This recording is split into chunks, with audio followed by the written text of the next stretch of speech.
السلام علیکم ورحمۃ اللہ وبرکاتہ۔ ان الحمد للہ نحمده ونستعینه ونستغفره ونعوذ باللہ من شرور انفسنا ومن سیئات اعمالنا من يهده الله فلا مضل له ومن يضلل فلا هادي له وأشهد أن لا إله إلا الله وحده لا شريك له وأشهد أن محمدا عبده ورسوله يا أيها الذين آمنوا اتقوا الله حق تقاته ولا تموتن إلا وأنتم مسلمون يا أيها الناس اتقوا ربكم الذي خلقكم من نفس واحدة وخلق منها زوجها وبث منهما رجالا كثيرا ونساء واتقوا الله الذي تساءلون به والأرحام إن الله كان عليكم رقيبا يا أيها الذين آمنوا اتقوا الله وقولوا قولا سديدا يصلح لكم أعمالكم ويغفر لكم ذنوبكم ومن يطع الله ورسوله فقد فاز فوزا عظيما أما بعد فإن خير الحديث كتاب الله وخير الهدي هدي محمد صلى الله عليه وسلم وشر الأمور محدثاتها وكل محدثة بدعة وكل بدعة ضلالة وكل ضلالة في النار۔ ہر قسم کی حمد و ثنا اللہ رب العزت کے لیے جو ہم سب کا خالق، مالک اور رازق ہے، جس کا ہم پہ سب سے بڑا انعام یہ ہے کہ اس نے ہمیں اپنے ماننے والوں میں سے بنایا، ورنہ کتنے ہی لوگ ایسے ہیں جو اس نعمت سے محروم ہیں، جو اپنے خالق، مالک اور رازق کو نہیں جانتے، اسے نہیں پہچانتے۔ اس کا ہمارے اوپر یہ بھی بہت بڑا انعام ہے کہ اس نے ہمیں دین اسلام قبول کرنے کی توفیق دی، اور پھر مسلمانوں کے بہت زیادہ فرقوں اور گروہوں میں سے ہمیں ان لوگوں کے ساتھ رکھا جو توحید کے اوپر ہیں، جو سنت کے اوپر ہیں، جو شرک و بدعات سے بچنے کی کوشش کرتے ہیں۔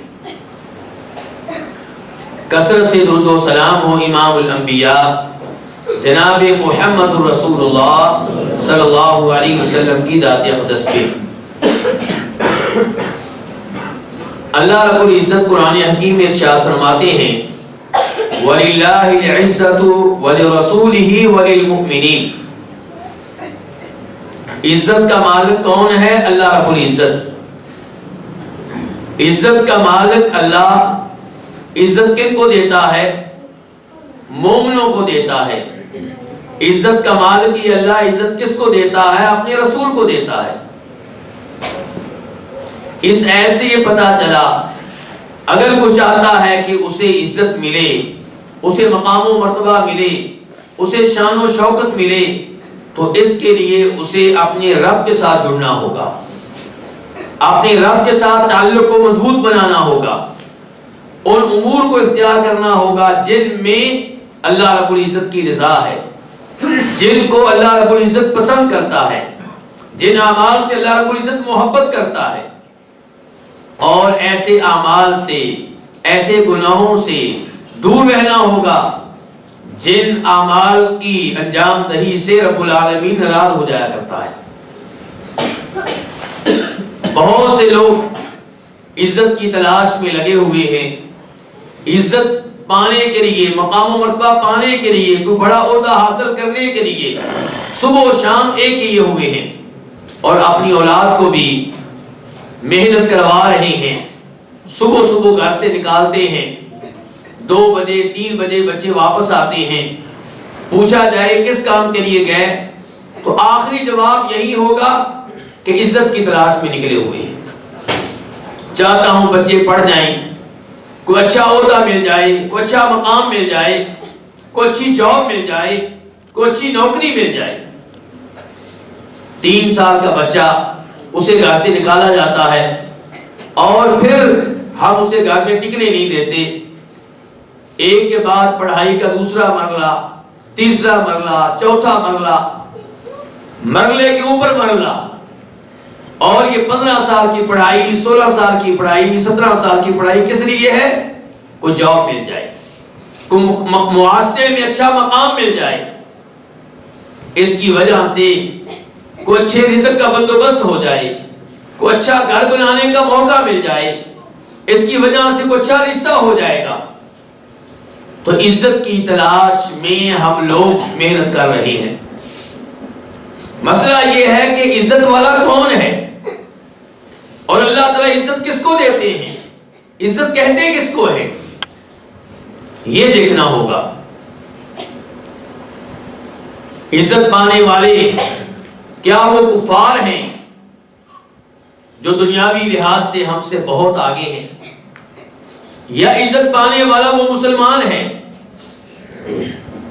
جس کی لوگوں کی نگاہوں میں کوئی پہچان نہیں ہے، کوئی مقام نہیں ہے، لیکن اللہ رب العزت کے ہاں اس کا بہت بڑا مقام و مرتبہ ہے۔ امام بخاری رحمہ اللہ روایت کرتے ہیں، نبی علیہ الصلوۃ والسلام تشریف فرما تھے، ایک آدمی گزرا، بظاہر نہایت معزز شخص۔ آپ نے لوگوں سے پوچھا تم لوگوں کی اس کے بارے میں کیا رائے ہے؟ کہنے لگے بہت ہی معزز آدمی ہے، صاحب حیثیت ہے، مقام و مرتبہ رکھتا ہے، اگر یہ کسی بھی گھر میں نکاح کے لیے پیغام بھیجے تو لوگ بڑی ہنسی خوشی سے اسے رشتہ دیں گے، اگر کہیں پہ کسی کی شفاعت کرے اس کی شفاعت کو مانا جائے گا، اگر کسی اجتماع میں میٹنگ میں گفتگو کرے لوگ توجہ سے اس کی گفتگو سنیں گے۔ آپ خاموش ہو گئے۔ پھر کوئی آدمی گزرا، آپ نے پوچھا تم لوگوں کی اس کے بارے میں کیا رائے ہے؟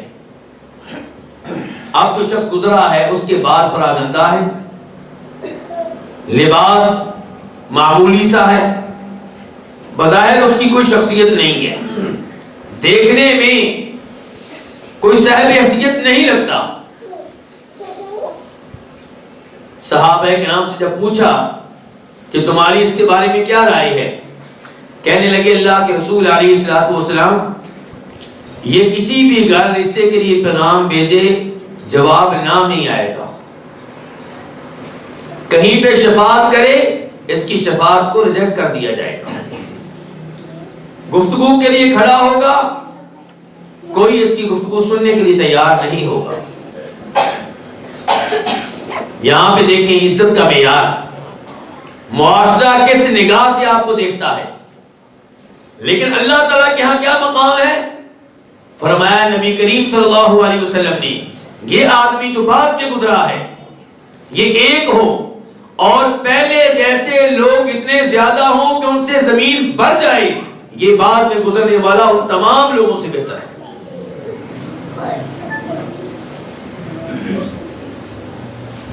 میرے بھائیوں افسوس سے کہنا پڑتا ہے آج عزت کا معیار تبدیل ہو گیا ہے۔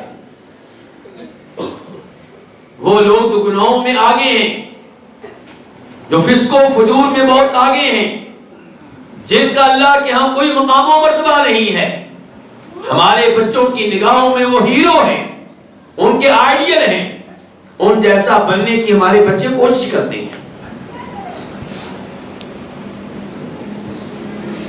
جبکہ اسلام میں عزت کا مقام و مرتبہ کیا ہے، کون وزنی ہے، کون آئیڈیل ہے؟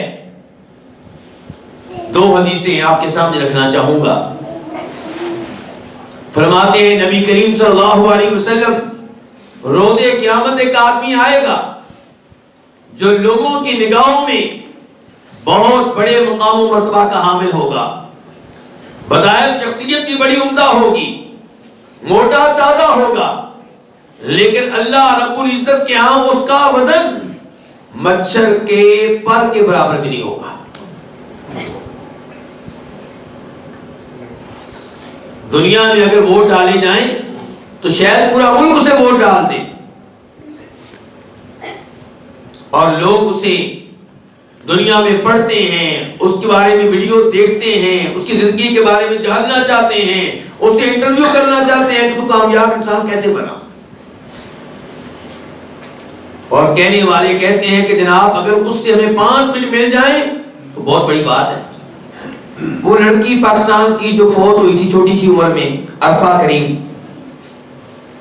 اس کو جب اس امریکی نے وقت دیا تھا جو کمپیوٹر کا بہت بڑا ماہر ہے، کتنے منٹ دیے تھے؟ 10 منٹ. اور وہ فخر کر رہی تھی مجھے جناب اس نے 10 منٹ دے دیے.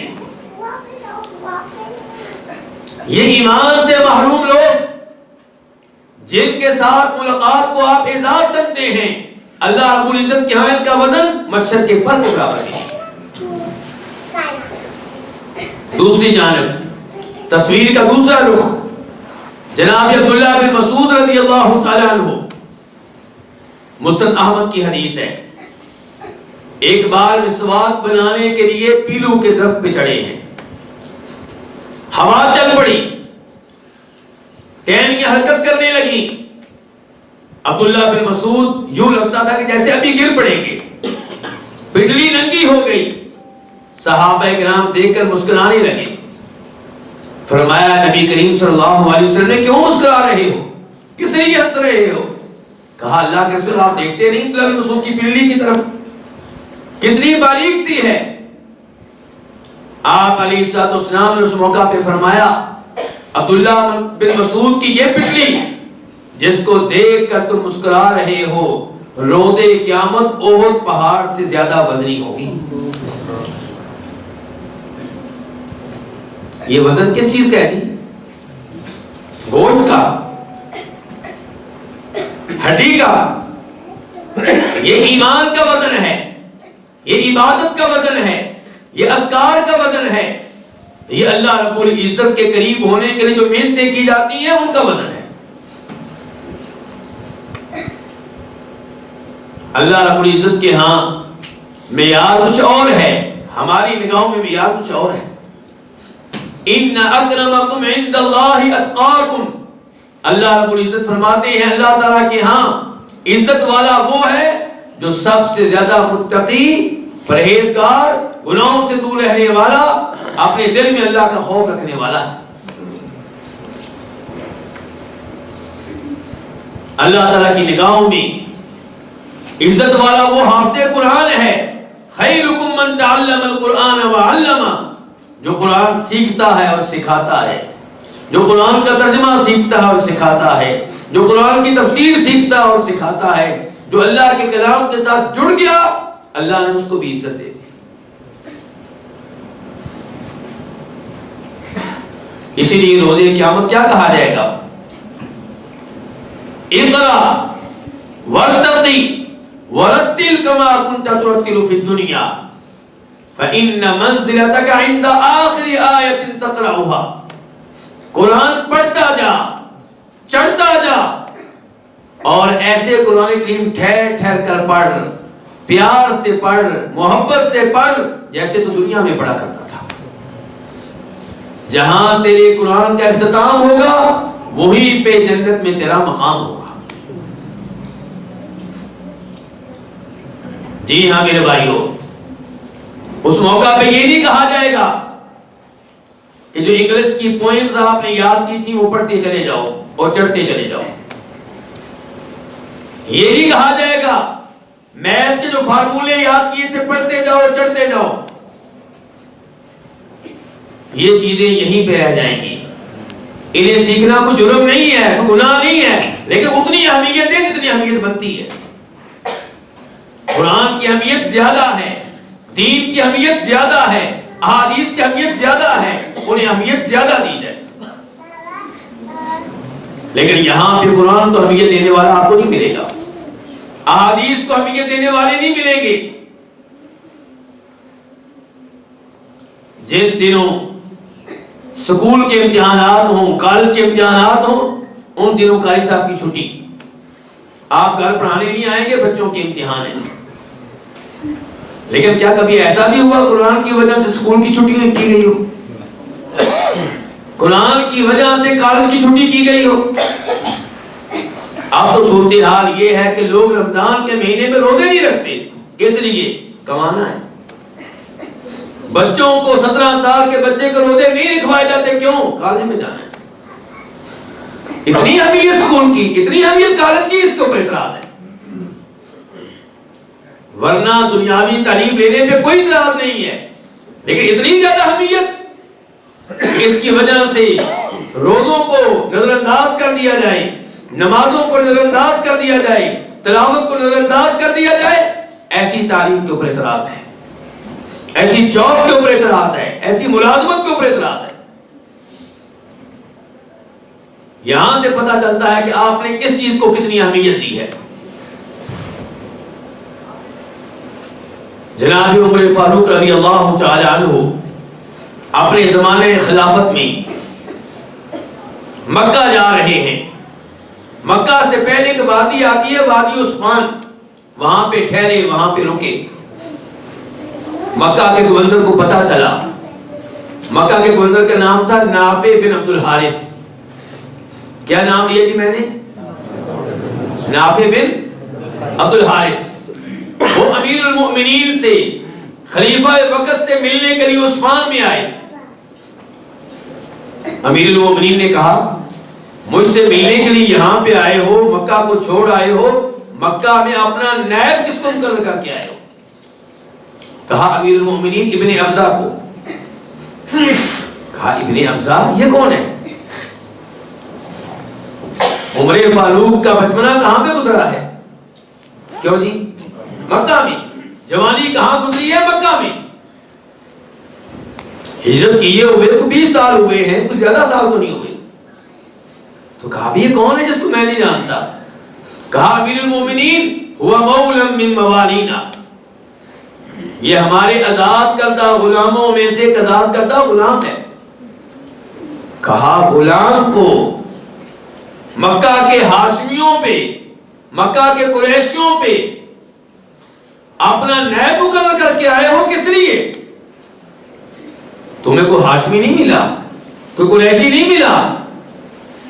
کہا امیر المؤمنین اس لیے کہ انہو قارئ لکتاب اللہ وعالم بالفرائض۔ ابن ابزہ کی یہ خوبی ہے، اس کی یہ صلاحیت ہے کہ یہ قرآن کا قاری ہے، قرآن کا عالم ہے، قرآن کا مفسر ہے، قرآن سے احکام و مسائل اخذ کرنے کی صلاحیت رکھتا ہے، قرآن کا عقیدہ جانتا ہے، قرآن کے علم وراثت کا ماسٹر اور ماہر ہے۔ آج اگر آپ سے کہا جائے، باقی لوگوں کو چھوڑیں، آپ سے کہا جائے کسی مولوی کو وزیر اعظم بنا سکتے ہیں، آپ نے کہا نا نا نا نا نا، مولوی بیچارہ انگلش آتی نہیں اسے، سمری پڑھنا نہیں آتی، فائل پڑھنا نہیں آتی، وہ کیسے چلائے گا یہ ملک؟ اس سے آپ اندازہ کر سکتے ہیں کہ آپ کی سوچ کیا ہے۔ جبکہ سعودی عرب کے بادشاہوں نے، موجودہ بادشاہ کی بات نہیں کر رہا، پہلے بادشاہوں کی بات کر رہا ہوں، ان میں سے کئی سفید ان پڑھ تھے، بڑی مشکل سے سیر کرنا جانتے تھے، اور کتنی کامیاب حکومت انہوں نے قائم کی ہے، دنیاوی لحاظ سے بھی، آخرت کے لحاظ سے بھی۔ تو یہ سوچ ہماری غلط ہے۔ ہماری سوچ یہ ہے کہ مولوی صرف ہمارے بچوں کو گھر میں آ کے ٹیوشن پڑھا سکتا ہے بس، یا مسجد میں بس، باقی اس بیچارے کو کیا پتا، اس کو کیا پتا حکومت کیا چیز ہوتی ہے، ملک کیسے چلانا ہے۔ اور یہاں پہ مکہ کا نائب گورنر کس کو بنایا گیا ہے؟ حافظ قرآن کو۔ صلاحیت کیا ہے کہ اسے قرآن پڑھنا آتا ہے، قرآن کا حافظ ہے، قرآن کا مفسر ہے، قرآن سے احکام و مسائل اخذ کرنے کی صلاحیت رکھتا ہے۔ جب جناب عمر فاروق نے یہ بات سنی کہ ابن ابزہ کو قرآن کی وجہ سے قرآن نے یہ مقام دیا کہ اسے مکہ کا نائب گورنر مقرر کیا گیا ہے، کہنے لگے تمہارے نبی نے سچ کہا تھا صلی اللہ علیہ وسلم۔ کیا کہا تھا؟ کہ ان اللہ یرفع بہذا الکتاب اقواما ویضع بہ آخرین، کہ قرآن کی وجہ سے، قرآن پہ ایمان لانے کی وجہ سے، قرآن کی تلاوت جان لینے کی وجہ سے، قرآن کو حفظ کر لینے کی وجہ سے، قرآن کی تفسیر جان لینے کی وجہ سے، قرآن پہ عمل پیرا ہونے کی وجہ وجہ سے اللہ کئی لوگوں کو عزت دیں گے، مقام و مرتبہ دیں گے، شان و شوکت دیں گے، اور جو قومیں اس قرآن سے اعراض کریں گی، اسے نظر انداز کریں گی، اس کو پیٹھ دکھائے گی، اللہ تعالیٰ انہیں ذلیل و رسوا کر کے رکھ دیں گے۔ یہ ہے قرآن کا مقام۔ آپ کی اس مسجد میں ناراض نہیں ہونا، حافظ قرآن بچے کتنے ہیں ذرا آپ کھڑا کریں گے؟ ماشاءاللہ تبارک اللہ، الحمدللہ، اللہ تعالیٰ ان میں مزید اضافہ فرمائے، اللہ کرے کہ یہ تعداد بڑھتی رہے اور اس مسجد کے اکثر بچے حافظ قرآن ہوں، قرآن کے قاری ہوں، قرآن کے عالم ہوں، قرآن کے مفسر ہوں، اور جس کو آپ حافظ بنا چکے ہیں اس کے بارے میں اب یہ سوچیں کہ اب اس کو قرآن کا ترجمہ کیسے بنانا ہے، پھر یہ سوچیں تفسیر کیسے بنانی ہے، پھر یہ سوچیں کہ اس میں یہ صلاحیت کیسے پیدا کرنی ہے کہ قرآن سے عقیدہ اخذ کر سکے، مسائل اخذ کر سکے، احکام اخذ کر سکے۔ میرے بھائیوں، قرآن حکیم کے ساتھ جڑنے کی بہت زیادہ ضرورت ہے۔ صاحب قرآن کا یہ مقام ہے، فرماتے ہیں نبی علیہ الصلوۃ والسلام مصلی امامت پہ وہ کھڑا ہوگا جو قرآن کے لحاظ سے سب سے آگے ہے۔ احد کی لڑائی میں جب صحابہ کرام شہید ہوئے، ایک قبر میں کئی صحابہ کرام کو دفن کیا جا رہا تھا، تو پہلے کس کو دفن کرنا ہے، قبلے کی جانب کس کو رکھنا ہے، معیار کیا ٹھہرا؟ جس کو قرآن زیادہ یاد ہے اس کو اس معاملے میں ترجیح دی جائے گی۔ یہ قرآن کا مقام ہے۔ میرے بھائیوں، شریعت کی نگاہوں میں معزز کون ہے؟ ایک دو نمونے آپ کے سامنے رکھنا چاہوں گا، معذرت کے ساتھ زکام کی وجہ سے معذرت چاہتا ہوں۔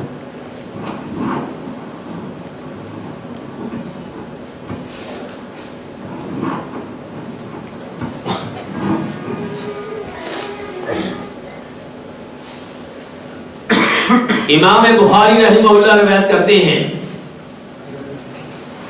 عبد الرحمن بن عوف رضی اللہ عنہ کے بیٹے ابراہیم سے۔ عبد الرحمن بن عوف کون ہے؟ ادھر بچے بتائیں گے جن کی داڑیاں نہیں ہیں، ان میں سے کوئی بچہ بتائے گا عبد الرحمن بن عوف کون ہے؟ جی، آپ کی مسجد کے بچے بتائیں گے عبد الرحمن بن عوف کون ہیں؟ وہ بچے جن کی داڑیاں نہیں ہیں، کوئی بڑا مدد نہ کرے۔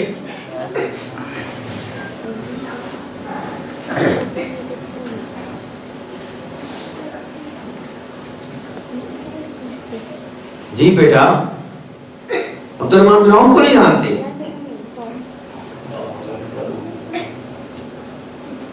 کنفیوز ہو گئے۔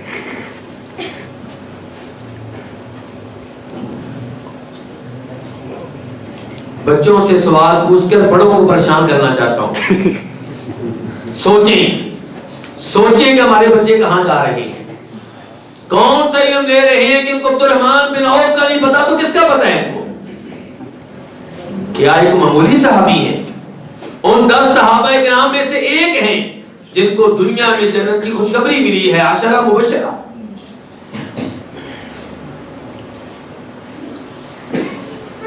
عبد الرحمن بن عوف نے روزہ رکھا ہوا ہے، نفلی روزہ، افطاری کا وقت ہے، کھانا ان کے سامنے لگا دیا گیا۔ کھانا دیکھ کر انہیں مصعب بن عمیر یاد آ گئے۔ کون یاد آ گئے؟ آپ کی توجہ چاہتا ہوں۔ مصعب بن عمیر یاد آ گئے، مکہ کا شہزادہ۔ مصعب بن عمیر وہ صحابی ہیں جن کے بارے میں تاریخ دانوں نے لکھا ہے کہ جب یہ زمانہ کفر میں تھے، مسلمان نہیں تھے، مکہ کی کسی گلی سے گزرتے تو گلی میں موجود گھر ان کی عورتیں بھی پہچان لیتی کہ مصعب بن عمیر جا رہا ہوگا۔ کیوں؟ یہ خوشبو مصعب بن عمیر کے علاوہ کوئی اور استعمال نہیں کر سکتا۔ اتنی مہنگی خوشبو، اتنی عمدہ خوشبو یہ مصعب بن عمیر ہی استعمال کر سکتا ہے۔ یہ مصعب بن عمیر جب مسلمان ہوئے، اپنے آپ کو دین کے لیے وقف کر دیا، ابتدائی طور پہ مسلمان ہوئے ہیں، اسلام کے لیے ہجرت کی ہے، نبی علیہ السلام سے پہلے مکہ پہنچے ہیں، مدینہ پہنچے ہیں، اور یہاں مدینہ پہنچ کر بطور امام، بطور قاری قرآن، بطور معلم قرآن، مدرس قرآن اپنی ذمہ داریاں ادا کرتے رہے ہیں۔ احد کی لڑائی میں جب شہید ہوئے تو عبد الرحمن بن عوف کہتے ہیں انہیں جب دفن کرنے کی باری آئی، کفنانے کی باری آئی، تو کفن دینے کے لیے وہ شہزادہ، آج صورتحال یہ ہے کہ صرف ایک چادر ہے، دو چادریں نہیں ہیں، تین نہیں ہیں، ایک چادر، اور وہ ایک چادر بھی اتنی چھوٹی ہے کہ اگر سر ڈھانکتے ہیں تو پاؤں ننگے ہو جاتے ہیں، پاؤں ڈھانکتے ہیں تو سر ننگا ہو جاتا ہے۔ عبد الرحمن بن عوف کو کھانا دے کر مصعب بن عمیر یاد آ گئے، کہنے لگے یہ مصعب بن عمیر مجھ سے بہتر، مجھ سے اعلیٰ، لیکن دفن اور کفن کرنے کی باری آئی، کفنانے کی باری آئی تو یہ صورتحال تھی۔ آپ لوگوں کی وجہ سے میری توجہ بھی ہٹ رہی ہے، بار بار پیچھے دیکھ رہے ہیں آپ لوگ، کوئی اس طرح مزہ نہیں آتا درس دینے کا۔ تو مصعب بن عمیر کے لیے ایک چادر ہے۔ بالآخر نبی علیہ السلام نے فرمایا کہ سر کو ڈھانک دو اور پاؤں پہ گھاس ڈال دو۔ اس طریقے سے مصعب بن عمیر کو دفن کیا گیا۔ عبد الرحمن بن عوف یہ بات کر کے رو پڑے، روتے ہی رہے، کھانا نہیں کھا سکے، حالانکہ سارا دن روزہ رکھا ہوا تھا۔ کیوں؟ کہنے لگے مصعب بن عمیر دنیا کی نعمتوں میں داخل ہوئے بغیر اس دنیا سے چلے گئے، آج جنت میں ہوں گے، اور میرے اوپر اللہ کی بہت زیادہ نعمتیں برس رہی ہیں، مجھے ڈر لگتا ہے کہیں ایسا نہ ہو کہ اللہ نے میرے نیک اعمال کا بدلہ مجھے اسی دنیا میں دے دیا ہو اور آخرت میں مجھے کچھ نہ ملے۔ ایک ذہن یہ ہے کہ مال مل رہا ہے تو پریشان ہے کہ کہیں اللہ تعالیٰ مجھے دنیا میں فارغ نہ کر دے، اور ایک ذہن وہ ہے کہ میں 5 وقت کی نمازیں پڑھتا ہوں، 30 دن کے روزے بھی رکھتا ہوں، تلاوت بھی کرتا ہوں، بچوں کو بھی نماز پڑھاتا ہوں، پھر بھی صرف ایک چھوٹا سا گھر ہے، میرے ساتھ والے کہاں سے کہاں نکل گئے، ان کی کوٹھیاں دیکھو، ان کی گاڑیاں دیکھو، وہ نماز بھی نہیں پڑھتے، ان کو کلمہ پڑھنا بھی نہیں آتا۔ یہ شکوہ اس بات کی علامت ہے کہ آپ اللہ تعالیٰ کو نہیں پہچان سکے، آپ آخرت کو نہیں پہچان سکے۔ اس کا مطلب ہے کہ آپ دنیا کی حقیقت کو نہیں جانتے۔ عبد الرحمن بن عوف رو رہے ہیں کہ مجھے اتنی دنیا مل رہی ہے، اتنا مال مل رہا ہے، کہیں ایسا نہ ہو کہ مجھے اللہ تعالیٰ دنیا میں فارغ کر دے۔ کیا قرآن کی آیت ہم نے نہیں پڑھی؟ اَيَحْسَبُونَ أَنَّمَا نُمِدُّهُمْ بِهِ مِن مَالٍ وَبَنِينَ نُسَارِعُ لَهُمْ فِي الْخَيْرَاتِ بَل لَّا يَشْعُرُونَ۔ ہم ان کافروں کو، اللہ رب العزت کے دین کا مذاق اڑانے والوں کو، نبی علیہ السلام کا مذاق اڑانے والوں کو مال بھی دے رہے ہیں، بیٹے بھی دے رہے ہیں، یہ اور تم لوگ کہیں اس غلط فہمی میں مبتلا نہ ہو جانا کہ یہ اللہ کا فضل نازل ہو رہا ہے۔ نہیں، ہم ان کی آزمائش میں اضافہ کر رہے ہیں، ان کی رسی کو ڈھیلا کیے ہوئے ہیں، اور پھر جب ہم پکڑیں گے تو پھر چھوڑیں گے نہیں۔ امام حسن بصری کہا کرتے تھے، کس امام کا نام لیا جی میں نے؟ امام حسن بصری کہا کرتے تھے کہ آپ نے اگر یہ چیک کرنا ہے کہ آپ کو جو نعمتیں مل رہی ہیں یہ عذاب کی شکل میں ہے یا رحمت کی شکل میں ہے، یہ آپ دیکھ لیں اپنے اعمال سے۔ اگر نعمتیں ملنے کے بعد آپ کی تلاوت میں اضافہ ہو رہا ہے، آپ کے نوافل میں اضافہ ہو رہا ہے، آپ اللہ کے قریب ہو رہے ہیں، اس کا مطلب یہ ہے کہ اللہ کی آپ کے اوپر نعمت اور رحمت نازل ہو رہی ہے۔ اور اگر آپ گناہ کے اوپر گناہ کر رہے ہیں اور دوسری طرف مال کے اوپر مال مل رہا ہے، نعمتیں کے اوپر نعمتیں مل رہی ہیں، پھر ڈرتے ہیں۔ پھر گھر کے باہر یہ نہ لکھے ھذا من فضل ربی، حرام کا مال کما کے، حرام سے بینک سے سود لے کر گھر بنا کے کیا لکھتے ہیں؟ ھذا من فضل ربی، یہ میرے رب کا فضل ہے جی. اور رب تو منع کرتا ہے، تو کہتا ہے رب کا فضل ہے. رب تو تجھے روک رہا ہے کہ سود کے قریب نہیں جانا.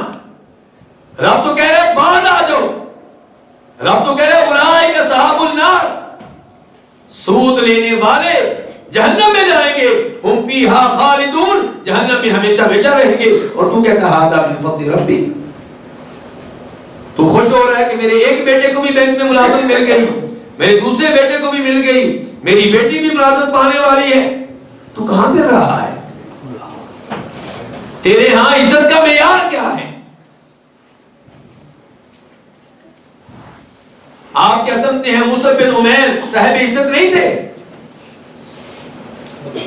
جن کا ٹوٹل مال جب دنیا سے گئے ہیں ایک چادر تھا.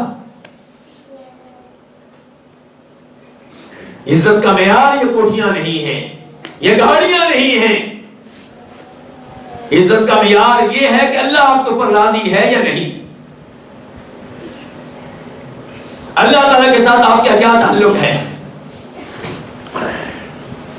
امام ذہبی رحمہ اللہ اپنی مشہور و معروف کتاب سیر اعلام النبلاء میں جناب سعید بن مسیب کا تذکرہ کرتے ہیں. کن کا بچوں؟ سعید بن مسیب. ان کا تذکرہ کرتے ہیں. تذکرہ کرتے ہوئے ان کی بیٹی کی شادی کا تذکرہ کرتے ہیں. وہ تذکرہ پڑھنے والا ہے، وہ تذکرہ سننے والا ہے. آپ جانتے ہیں کہ سعید بن مسیب بہت بڑے محدث، بہت بڑے مفسر، بہت بڑے فقیہ، بہت بڑے عالم دین، بہت بڑے عبادت گزار تھے. ان کی مجلس لگتی، طالب علم بیٹھتے، حدیث کا، قرآن کا، تفسیر کا علم لیتے. ان کا ایک شاگرد کئی دن درس سے غائب رہا. کئی دنوں کے بعد آیا تو امام صاحب پوچھتے ہیں، کون سے امام؟ سعید بن مسیب پوچھتے ہیں کہ آپ کہاں چلے گئے تھے؟ کہا استاد جی میری بیوی فوت ہو گئی تھی، تو میں کفن دفن کے معاملات میں، تعزیت کے معاملات میں مصروف رہا، اس لیے آپ کے درس میں حاضر نہیں ہو سکا. سعید بن مسیب رحمہ اللہ نے کہا کیا شادی کر چکے ہو؟ کہا استاد جی مجھے رشتہ کون دے گا؟ میری ٹوٹل جائیداد، میرا ٹوٹل مال 3 درہم سے زیادہ نہیں ہے، تو مجھے کون رشتہ دے گا؟ سعید بن مسیب کہنے لگے تجھے سعید بن مسیب رشتہ دے گا. مدرسے کے طالب علم کو رشتہ کون دے گا؟ سعید بن مسیب. کس بیٹی کا؟ یہ بھی سن لے ساتھ. اس بیٹی کا جس بیٹی کا رشتہ وقت کا بادشاہ، وقت کا خلیفہ عبد الملک بن مروان اپنے بیٹے ولید کے لیے مانگ رہا ہے. ولید نے عبد الملک کے بعد بادشاہ بننا ہے، اس بیٹے کے لیے رشتہ مانگا ہے. سعید بن مسیب نے نہیں دیا. کیوں؟ کیا کافر تھا؟ نہیں، مسلمان تھا. کیا شرک پہ تھا؟ نہیں، توحید پہ تھا. کیا بدعات کا ارتکاب کرتا تھا؟ نہیں، سنت پہ تھا. پھر بھی نہیں دیا. سوچ ہے، سوچ کا اختلاف ہے. وہ جانتے ہیں کہ میری بیٹی ان کے گھر میں جائے گی تو مال و دولت میں رہے گی، شاید مال و دولت اسے آخرت بھلا دے، شاید دین سے غافل ہو جائے. بادشاہ کے بیٹے کو رشتہ بیٹی کا نہیں دیا. کس کو دے رہے ہیں؟ مدرسے کے طالب علم کو، جو کہتا ہے میرے پاس ٹوٹل مال صرف 3 درہم ہے. اور میری اور آپ کی کیا سوچ ہے کہ میری بیٹی کے لیے کوئی ایسا لڑکا مل جائے جس کے پاس کوٹھی ہو، گاڑی ہو، دنیا کی تمام سہولتیں ہوں. ٹھیک ہے صاحب نماز بھی پڑھتا ہو تو اچھی بات ہے، نماز پڑھنے میں ہمیں کوئی اعتراض نہیں ہے. اگر نماز پڑھتا ہو تو ہمیں کوئی اعتراض نہیں ہے. مین بات کیا ہے؟ اچھی رہائش، اچھی گاڑی، اور دنیا کی تمام سہولتیں ہونی چاہیے.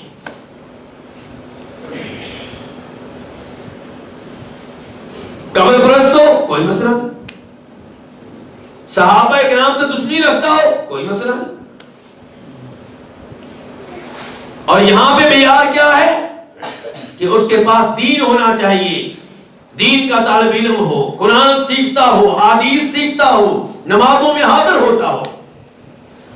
سعید بن مسیب نے وہی بیٹھ کے نکاح بھی پڑھا دیا. یہ نہیں کہا کہ گھر جاؤں گا, میٹنگ کروں گا, بیٹی سے مشورے ہوں گے. پتہ ہے بچوں کی تربیت کی ہوئی ہے, پتہ ہے اپنے بچوں کی تربیت کیسے کی ہے, ادھر ہی نکاح پڑھا دیا. اب وہ لڑکا کہتا ہے کہ میں اپنے گھر جا رہا ہوں, سوچوں میں پڑا ہوا ہوں, کس سے قرضہ مانگوں, کس سے قرضہ لوں, تاکہ سعید بن مسیب کی بیٹی کے لیے کم از کم گھر کو تیار کروں, کچھ نہ کچھ تو کروں. کہتے ہیں انہی سوچوں میں مگر میں مسجد میں پہنچ گیا, محلے کی مسجد میں مغرب کی نماز ادا کی اور اس کے بعد گھر آیا. نفلی روزہ رکھا ہوا تھا اور گھر میں ایک روٹی پڑی تھی, تیل پڑا تھا, تیل کو بطور سالن استعمال کیا اور وہ خشک سی روٹی کھانے لگا. دروازہ کھڑکا, میں نے کہا کون؟ آواز آئی سعید. کہتے ہیں میں سوچنے لگا کون سا سعید ہو سکتا ہے یہ, میرے ذہن میں ہر سعید آیا, اگر نہیں میرے ذہن میں آئے تو سعید بن مسیب نہیں آئے. کیوں وہ کیوں نہیں ذہن میں آئے؟ کیونکہ میں جانتا ہوں کہ 40 سال ہو چکے ہیں, وہ یا آپ کو اپنے گھر میں ملیں گے یا مسجد میں ملیں گے, کسی تیسری جگہ پہ نہیں ملیں گے. دروازہ کھولا تو سامنے استاد جی کھڑے ہیں, سعید بن مسیب. میں نے کہا استاد جی آپ یہاں پہ, مجھے بتاتے میں حاضر ہو جاتا. اور دوسری طرف میرے دماغ میں بات آنے لگی کہ لگتا ہے کہ گھر گئے ہیں, میٹنگ ہوئی ہے, گھر والے نہیں مانے, معذرت کرنے کے لیے آئے ہیں. میں نے کہا استاد جی خیریت؟ کہا تمہارا نکاح ہو چکا ہے, تم نوجوان ہو, مجھے یہ بات پسند نہیں ہے کہ تمہاری ایک رات بھی بیوی کے بغیر گزرے. یہ بات کی, پیچھے ہٹے, بیٹی سب پیچھے کھڑی ہے, بیٹی کو اندر دھکیلا, دروازہ بند کیا اور سعید بن مسیب واپس جا رہے ہیں.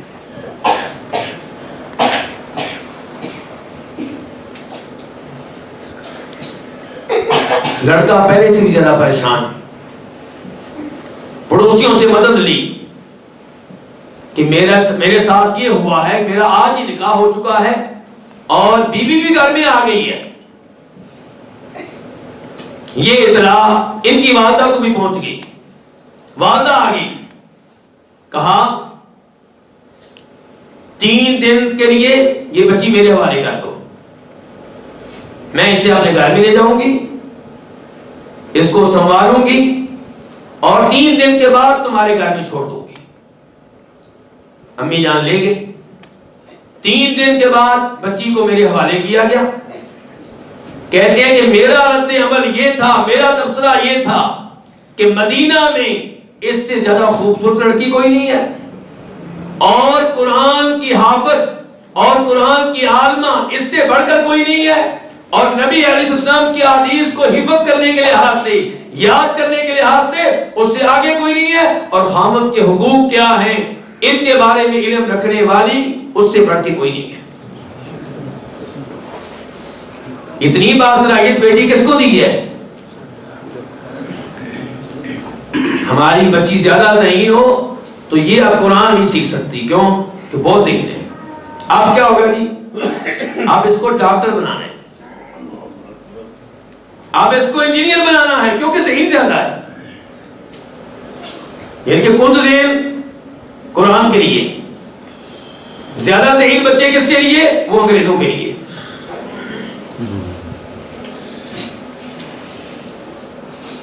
مجھے بچیوں کے ڈاکٹر بننے پہ کوئی اعتراض نہیں ہے, لیکن شرط ہے کہ ڈاکٹر بنتے ہوئے شریعت کی خلاف ورزی نہ ہو رہی ہو.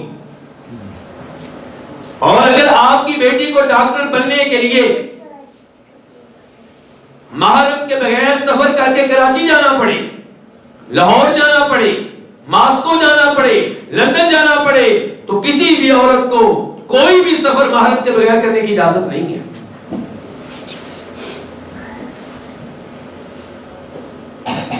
لڑکی کے ڈاکٹر بننے پہ اعتراض نہیں ہے، لیکن ڈاکٹر بننے کے لیے اگر آپ کی بیٹی کو غیر پروفیسروں کے ساتھ تنہائی میں بھی کبھی کبھی بیٹھنا پڑتا ہے تو اس کو پر اعتراض ہے۔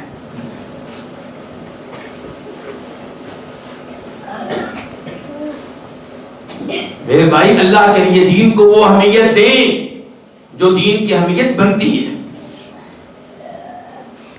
یہ لڑکا جس کو سعید بن مسیب نے اپنی ایک شاندار اور اعلیٰ ترین بیٹی کا رشتہ دیا ہے، یہ لڑکا 1 مہینے کے بعد دوبارہ سعید بن مسیب کی مجلس میں حاضر ہونے لگا تو بیوی کہتی ہے کہاں جا رہے ہو؟ کہا استاد جی کی مجلس میں۔ کہا سعید بن مسیب کا سارا علم تمہارے گھر میں آ چکا ہے، سعید بن مسیب کا سارا علم تمہارے گھر میں آ چکا ہے، کسی اور کی مجلس میں بیٹھنا ہے تو بیٹھو، ان کا سارا علم میں تمہارے گھر میں لا چکی ہوں۔ وہ کہتے ہیں کہ پھر میں استاد جی سے ملنے کے لیے گیا، حال چال میرا پوچھا اور مجھے 20,000 درہم دیے۔ کس نے؟ سسر نے۔ طالب علم کو بہترین لڑکی بھی دی ہے، 20,000 درہم بھی دی ہے۔ آج کے زمانے میں کیا کوئی سوچ سکتا ہے کہ اپنی پڑھی لکھی خوبصورت ترین بیٹی کا نکاح کسی مدرسے کے طالب علم کو دے؟ ممکن ہی نہیں ہے، جوڑ ہی نہیں بنتا جی۔ لیکن وہاں پہ ممکن ہوتا ہے جہاں پہ سوچ یہ ہو کہ مجھے ایسا طالب علم، ہر طالب علم کی میں بات نہیں کر رہا، معیار وہی ہے جو اللہ کے رسول نے بتایا تھا صلی اللہ علیہ وسلم۔ اگر تمہارے گھر میں رشتہ لینے کے لیے ایسا آدمی آئے جس کا دین بھی پسند ہو، اخلاق بھی، 2 چیزیں، ورنہ دین والے کئی ایسے لوگ ہیں جن کے پاس اخلاق نہیں ہوتا، میں ان کی بات نہیں کر رہا۔ ایسا طالب علم، ایسا مسلمان، ایسا لڑکا جس کے پاس دین بھی ہو، اخلاق بھی ہو، فرمایا اس کو رشتہ دے دو، اگر تم نہیں دو گے تو پھر زمین میں فساد ہوگا۔ دوسری جانب آپ کہتے ہیں کہ رشتہ لیتے ہوئے لوگوں کے ذہنوں میں یہ ہوتا ہے کہ یہ لڑکی ہمارے لیے مناسب ہے، کیوں؟ کیونکہ اس کے پاس مال ہے بہت زیادہ، یا ذہن میں یہ ہوتا ہے کہ بہت خوبصورت ہے، یا ذہن میں یہ ہوتا ہے کہ اس کا خاندان بہت اعلیٰ ہے، یا ذہن میں یہ ہوتا ہے کہ اس کے پاس دین ہے۔ فرمایا فَاظْفَرْ بِذَاتِ الدِّینِ تَرِبَتْ یَدَاکَ، اگر کامیابی چاہتے ہو تو اس لڑکی کا انتخاب کرو جس کے پاس دین ہو۔ اپنے بیٹے کے لیے رشتہ کس لڑکی کا لینا ہے؟ جس کے پاس توحید ہو، قرآن کی تلاوت کرنا جانتی ہو، قرآن کا ترجمہ جانتی ہو، شرعی پردہ کرتی ہو، با حیا ہو، با غیرت ہو، بے غیرت نہیں کہہ رہا، با غیرت ہو، ایسی لڑکی کا انتخاب کیجیے۔ اس سے انشاءاللہ آپ کے گھر میں خیر آئے گی، آپ کے گھر کا ماحول بہتر سے بہتر ہوگا۔ الحمدللہ آپ کا گھر اب بھی بہتر ہے، مجھے امید ہے انشاءاللہ، کیونکہ مسجد میں نمازی لوگ بیٹھے ہوئے ہیں۔ لیکن جتنا بہتر ہے اسی پہ اکتفا نہیں کرنا، بہتر سے بہتر بنانے کی کوشش کرنی ہے۔ تو میرے بھائیوں، عزت کا معیار کیا ہے؟ یہ فیصلہ کر لیں کہ عزت کا معیار یہ ہے کہ جو دین کے ساتھ جڑ گیا، قرآن کے ساتھ جڑ گیا، حدیث کے ساتھ جڑ گیا، مسجد کے ساتھ جڑ گیا، یہ صاحب عزت ہے۔ اور اگر کسی کے پاس دنیا ہے، کوٹھیاں ہیں، گاڑیاں ہیں، سب کچھ ہے، لیکن توحید کے اوپر نہیں ہے، سنت کے اوپر نہیں ہے، نماز نہیں پڑھتا، دین کی نعمت سے محروم ہے، اس کی کوئی عزت نہیں ہے۔ گفتگو تو اور بھی ہو سکتی ہے، لیکن میں یہیں پہ اکتفا کرتا ہوں کیونکہ آپ کے سوال بھی ہیں۔ اللہ رب العزت سے دعا ہے کہ اللہ رب العزت ہمیں قرآن و حدیث سیکھنے کی توفیق دے، اور اللہ تعالی ہمیں اپنے دین کے ساتھ جڑ جانے کی توفیق دے، قرآن کے ساتھ جڑ جانے کی توفیق دے، اور اللہ تعالیٰ ان بچوں کی اچھی تربیت کرنے کی توفیق عنایت فرمائے۔ وصلی اللہ تعالی علی نبینا محمد وعلی آلہ وصحبہ اجمعین۔ ویڈیو کو اپنے دوستوں کے ساتھ ضرور شیئر کیجیے گا، اور اگر آپ نے ابھی تک ہمارا چینل سبسکرائب نہیں کیا تو فوراً سبسکرائب کیجیے، ساتھ ہی بیل آئیکن پر کلک کریں تاکہ مزید آنے والی ویڈیوز جہاں وقتاً فوقتاً آپ کے لیے اس چینل پر اپلوڈ کرتے ہیں وہ آپ کو وقت پر ملتی رہے اور آپ ان سے مستفید ہوتے رہیں۔ اگلی ویڈیو تک ہمیں دیجیے اجازت، اپنا خیال رکھیے گا، اللہ حافظ۔